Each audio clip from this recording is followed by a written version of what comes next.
मोकाट जनावरांच्या हल्ल्यात एका व्यक्तीचा मृत्यू झाला असून तिघे जण गंभीर जखमी झालेत आणि हा प्रकार कोल्हापुरातील लक्ष्मीपुरीमध्ये घडलाय। अशा मजकुरासह एक व्हिडिओ सोशल मीडियावर जोरदार व्हायरल होतोय। हा व्हिडिओ सोशल मीडियातून तुमच्यापर्यंत सुद्धा आला असेल, परंतु ही घटना कोल्हापुरातली नसल्याचं स्पष्ट झालंय। 23 जूनला नाशिक जिल्ह्यातील कळवण शहरात हा प्रकार घडलाय। यामध्ये मोकाट जनावरांच्या हल्ल्यात एका व्यक्तीचा मृत्यू झालाय।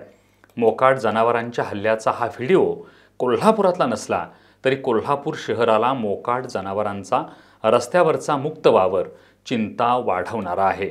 तुम्ही आता जी दृश्य पाहताय ती कोल्हापुरातल्या सायबर चौक परिसरातली आहेत। यामध्ये वाहनधारकांनाच मोकाट जनावरांमधून वाट काढावी लागते। ही अशी स्थिती आहे।